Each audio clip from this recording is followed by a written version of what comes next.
Thank you, Professor Strauss. I've been in this place before. Looks familiar. It's a real pleasure to be back at Cornell, and as you heard, I grew up in Ithaca, so I feel as though I'm back home, as well as at my alma mater. I want to extend a special thank you to the Cornell Republicans for inviting me. Actually, when I was growing up here, and when I went to Cornell, I was a Democrat. I'm not sure they knew that when they extended the invitation, but it's too late to change your mind now. What might surprise you even more is back in those ancient times, Ithaca and Tompkins County were rock-ribbed, solid Republican territory. In fact, I don't believe that Tompkins County sent a member to Congress that was not a Republican since the end of the Civil War, right up until 1965, and of course things have changed since then. So I was distinctly in a minority at Ithaca High School in 1960 when I supported John Kennedy for president. As I recall, and this may be hard to believe, I think there were only about 10 of us. Of course, most of the class was pretty apolitical, but so that's where I started from. Speaking of Kennedy, I'd like to start my serious comments here. No, not yet, sorry. I want to tell a Kennedy story, then I'm going to get more serious. When he was president, he was invited to Yale to receive an honorary degree. And as he received the degree, he said, "Now I feel I have the best of both worlds, a Harvard education and a Yale degree."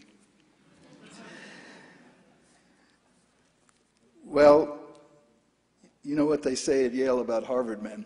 They say you can always tell a Harvard man, but you can't tell him much.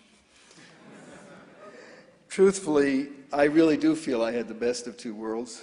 I had an Ithaca childhood, and there's really no better place to grow up than here, even if we did occasionally have to shovel the snow off the tennis courts for spring practice. And I had a Cornell education, and I never regretted the decision to come to Cornell. And frankly, I think it's an advantage to be free of the pretentiousness that you can find at some of the other Ivy League schools, which I won't name out of politeness. Throughout most of its history, in fact, Cornell has remained true to the commitment to diversity that was embodied in those words that Ezra Cornell spoke at the inauguration of the university and that have become the motto of the school. "I would found an institution where any person can find instruction in any study." And it's appropriate in keeping with that, and I hope you all know it, that Cornell was one of the first universities in the country and the first in the Ivy League to admit women. I believe that commitment to diversity continues at Cornell to this day. I hope it also includes a commitment to intellectual diversity, because diversity of opinion is one of the most important strengths of an educational institution, and for that matter, of a country, because diversity of ideas is the greatest source of creativity and innovation. Well, I appreciate that so many of you come out on a Thursday evening, at least it's not a Friday, to hear some alumnus from the class of 65. For those of you who are freshmen, if you think about it, I came here as a freshman 50 years before you did. It's a long time. And I was thinking about what I would have thought if I were a freshman, listening to some old geezer from the class of 1911 talking about what life was like back in the Taft administration. Wow. I also wonder whether the freshmen in that class, which is the class of 1916, think about that year, had any idea how their world was going to be turned upside down even before they graduated. I'll have a bit more to say about that later, but let me tell you now about the three main things I want to talk about tonight. First, about some dramatic positive changes that have characterized the world in the last 50 years, and particularly in the last 3 decades.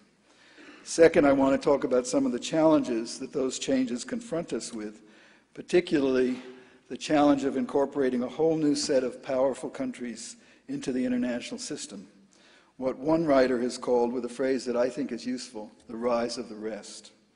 And finally, to explain why I think it's critical that the U.S. continue to play a leadership role in this new and more complicated world, even though other countries will increasingly catch up with us, at least in relative and even, in some cases, in absolute terms.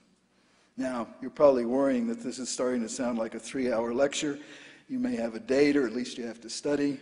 let me reassure you, I'm not going to go into any of this in detail. I just want to give you kind of a sketch. I'm told that exhaustive scientific studies have demonstrated that the attention span of the average college student is about 27 minutes. Of course, you're a Cornell student, so you're above average. So the organizers told me I can have 35 minutes, but I have to leave some time for questions. Let's see if we can manage that. This coming October, now is the serious Kennedy part, marks the 50th anniversary of an event that I still remember clearly from my sophomore year at Cornell. Now, you can raise your hand without any fear of being called on. This is not a quiz, but I'm curious how many of you know what I'm talking about that marked 1962. Just raise your hand if you think you know. Okay, well, I'm assuming everyone who raised their hands realized that I'm talking about the Cuban Missile Crisis.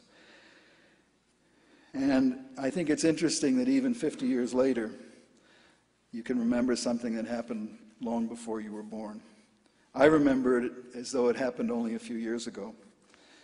On October 22nd, 1962, President Kennedy announced to the nation that the Soviet Union had deployed offensive nuclear missiles in Cuba, and that the U.S. was establishing a blockade, although we diplomatically called it a quarantine, of Cuba, and demanding that the Soviets withdraw their missiles. It's no exaggeration to say that for almost a week, we all lived in fear that there might be a nuclear war, that we might not see the next month. It was a fear that only abated 6 days later, on October 28th, when the Soviet leader, Nikita Khrushchev, announced that they were dismantling and withdrawing all of their missiles from Cuba. That was the most dramatic, but not the only time, when U.S.-Soviet confrontation raised the possibility that civilization as we knew it might be destroyed in a nuclear exchange. Today, the Cold War is over and the Soviet Union is gone. It's true that the U.S. and Russia still have the appalling capability to destroy one another, but it is most unlikely that we would have the kind of confrontation that would lead to that. It's still far from a perfect situation, but it's such a vast improvement over the world of just 30 years ago, not to mention my time here as a sophomore. So there has been some progress. There's also been great progress in the last 30 years in the expansion of freedom and democracy in the world. In 1981, the think tank in Washington, Freedom House, which ranks these things, counted on roughly 50 countries in the world as free. By last year, that number had almost doubled to roughly 90. And as a percentage of countries in the world, it had gone from roughly a third to roughly half. In many ways, in my view, what's even more remarkable than the number is the surprising character of many of those changes. Many of them are things that at least my generation thought we would never see in our lifetime. I never thought I'd see the fall of the Berlin Wall, much less the end of the Soviet Empire. I never thought I'd see the end of apartheid in South Africa, but it ended in 1994. Very peacefully, too, I might add. And some of the other changes have been pretty dramatic, if perhaps a little bit less so. My own personal experience in government in the 1980s was primarily dealing with East Asia. I was fortunate to serve as Assistant Secretary of State for that region during 4 of those years, and then as Ambassador to Indonesia for 3. In 1981, when I came to the State Department, there was not a single democracy in East Asia, with the exception of Japan, not one. Then in 1986, a peaceful revolution in the Philippines replaced the dictator Ferdinand Marcos with a democratic government.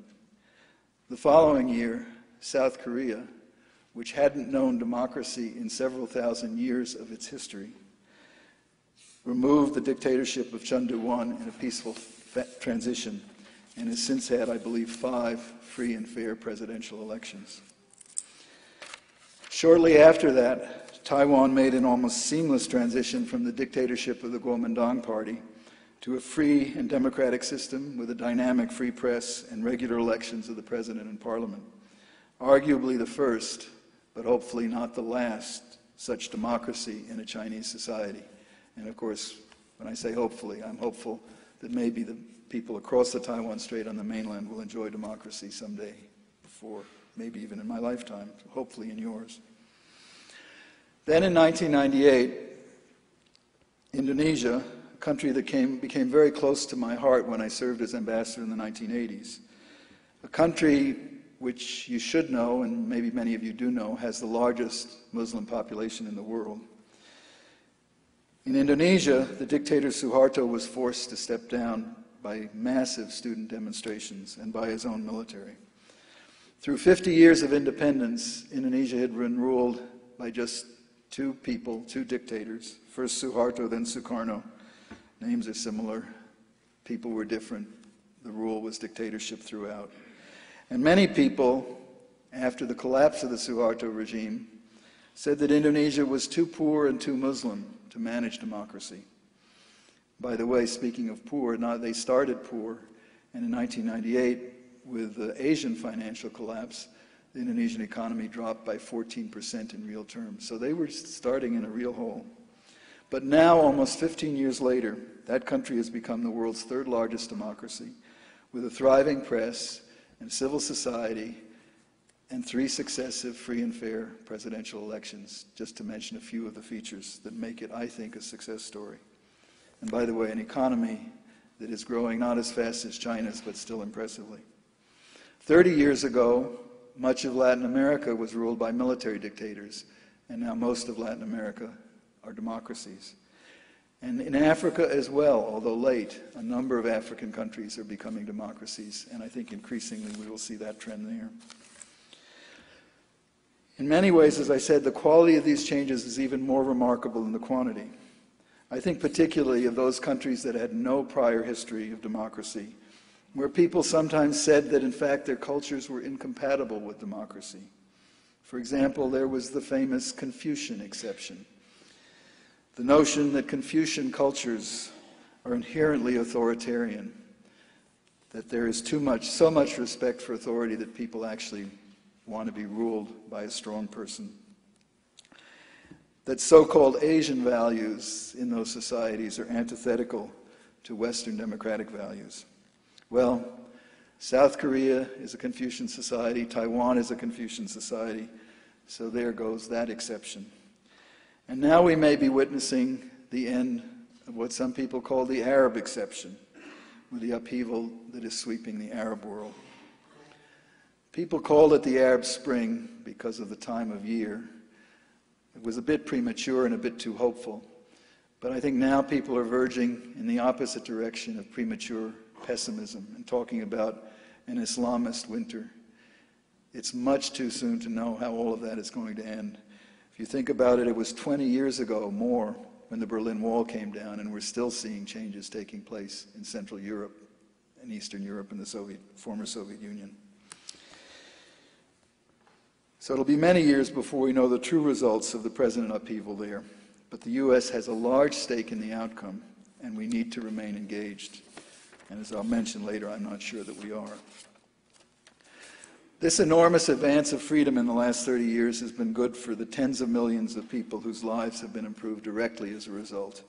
But it's also been good for the United States, because it's turned enemies into friends and has made our friends stronger and more self-reliant. And I would add something else, too. Where the United States has been seen to be on the side of freedom, and unfortunately that hasn't always been the case, but where we have, it has greatly improved our standing in the eyes of the people of those countries. Take a recent example, which is Libya. The Assistant Secretary of State for the Near East, an expert on the Arab world named Jeffrey Feltman, visited Benghazi about a month after the U.S. intervention that saved that city from Gaddafi's forces. He said, "Never in all my years in the Arab world was I ever mobbed by grateful people, pro-American people, enthusiastic to meet me as I was then." And today in Tripoli, if you can see this, if you Google it, there is a big billboard somewhere along a road that says, "Thank you all," and it has flags of about 10 countries, including our own, and right in the middle, the flag of NATO. That's good for us as well as the Libyans. A third area of remarkable progress in the last 30 years has been in the economic sphere. And this is in many ways the change that also